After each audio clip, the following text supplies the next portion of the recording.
Hi, I'm Diane Dayton. We're at the 20th Annual VF Outlet Berks Jazz Fest in Reading, Pennsylvania. We're sitting down with Shilts. How you doing, Shilts? Hello, Diane. It's so good to catch up with you. It is. It's been a long time, isn't it? It has. It's been a long time, so it's good to catch up. You've moved the family over. You're now just in Lancaster, California. Yeah, the other one. The other Lancaster, yeah. But almost 6 years now, right? Nearly, yeah. We've been out there in the high desert and, you know, just enjoying the move, really. The kids have all sort of grown up and lost their accents, and it's an interesting time, except when my daughter Darcy wants to argue with me, then she switches back into an English accent. Oh, it's quite does she clever, really? Yeah, it's really good. Yeah. Oh, yeah, I bet that's interesting.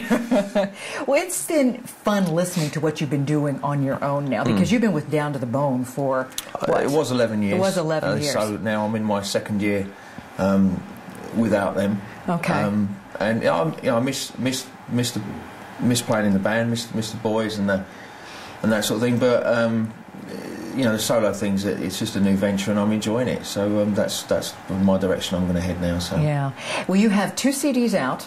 3. And is it the 3rd one? I'm working on the 4th now. 4th one. Okay, it's the 3 that's out. And tell me about the 4th one. It's going to be different. Well, it's just not going to be the same music as before. I have to do a different music, don't I? No, well, yes. I'm going to go for something little, you know, not so like regimented format that, you know, everyone normally expects. So, you know, I've been digging down into all my old collections from the 70s and the CTI stuff and things like that, and there used to be cuts on there of, I mean, you'd buy an LP and you'd have one track on it, you know, you'd turn it over and there'd be the other track, you know, but not to that extreme, but certainly tracks that are going to be 6, 7, 8 minutes long, extended solos, not just little 8-bar snippets and that sort of thing. Let the musicians stretch out as well as myself on the album. So. And what's great about that too, because I know sometimes musicians would have to look at what is going to be that radio cut, but now with internet radio and some of these stations are playing longer cuts. Yeah, exactly, and that used to be sort of the important criteria. You'd be thinking, right, let's try and get that one radio single that's gonna do well. But as you say, unfortunately, it's not that important anymore to get that. And you know, you don't have to worry about radio edits anymore. So they either play it or they don't. You know. Right. Well, for those that don't know you, let's talk a little bit about your background.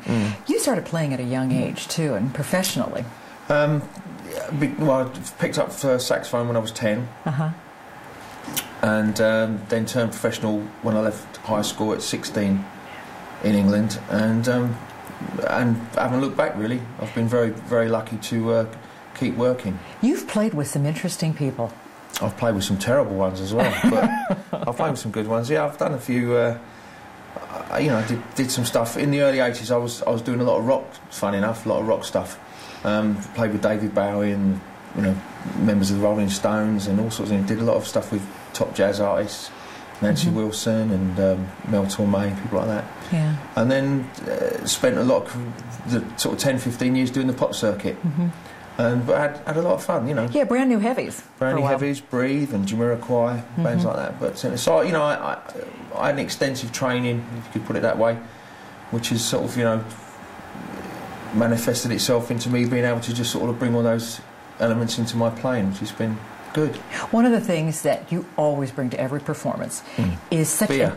Well, other than that, but it's always a lot of fun, a lot of energy and interaction with the crowd. Well, why wouldn't you? I mean, it's you know, it's why that's the part of it that I enjoy, is the personal.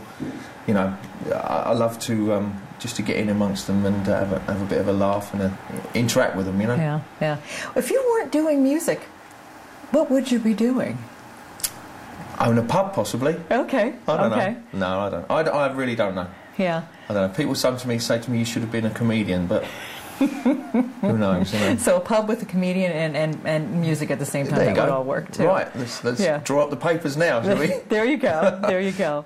What is it about this format, too? This format is so diverse with the elements that are a part of it, and it's growing and expanding. We're stretching parameters with what was smooth jazz. Yeah, I think it's just the way that the format's having. It's going to have to change, really, to sort of catch up with you know, technology and stuff like that. Because as you say, the internet radio stations are out there now, and you know, you can listen to. You know, I can listen to radio stations anywhere in the world at any 24 hours a day. That's the beauty of the technology. But I think the music's got to embrace all that as well, and we've got to go with the times, and just there's different age groups now coming up through getting into this sort of music, and the older people that remember the stuff from before, they want to hear the nostalgia of it as well. So I think things like, especially on the jam sessions, we've noticed this week that there's been a lot of interaction of different styles and players, and it's all good for the music, really, you know. Yeah. Is there anything that you would like us to know about you that we might not know already? That's not up on one of the websites or an article written about you? I don't know, really. I'm a bit of a fanatic with gardening. Oh, really? But only my lawn, because it's like, in England, you haven't got to worry about the lawn, because we always have so much bloody rain that the grass is, but in California, so it's like getting the sprinklers set right, and there's no brown patches and all this sort of thing, so, you know, that's why I'm a bit crazy that way, but, you know. Yeah. Yeah. Also into good foods and wines, I think. You and Juliet are really into. Love a nice bit of dinner and a bottle of Plonk, you know. Yeah, there you go. There you go. And Wine and Jazz magazine has been a real great asset, hasn't it? Yeah, I mean, Mike and Cindy Nordscog, great, nice little publication coming out, and they were very kind enough to invite me to be on the cover of their, or the centrefold, whatever you want to call it. As well. That's great. Well, that don't look very good, does it? But of one of their issues, and there's plenty of room for you know, everybody out there. So I think it's funny. You said that your kids call you Dad and call you Shilts. Yeah, it's funny when if we're at a festival, they're like, Shilts. Shilts is over there, or, you know, Shilts, hey, come and Mum wants you, you know. Well, there you go. So they see you as two different people because they know you as Dad, but they see you as the performer. Yeah, Dad takes them to school and picks them up and tells them off, and Shilts is the one where they go and have fun with, where they get to go and visit new places and see different things. You know. What would you say is really important to you? Just family. Family and friends, you know. Yeah, that is what it's all about, isn't it? Yeah. Well, thank you so much for spending time with us. Nice to see you again, Diane. It has been so good to catch up with you. And much success with everything. Thank you. This new CD that's coming out, I want those longer cuts. Yeah, it's going to be called Going Underground, I think. Okay, Underground is good. Cool. We're coming to you from the 20th Annual VF Outlet Berks Jazz Fest in Reading, Pennsylvania.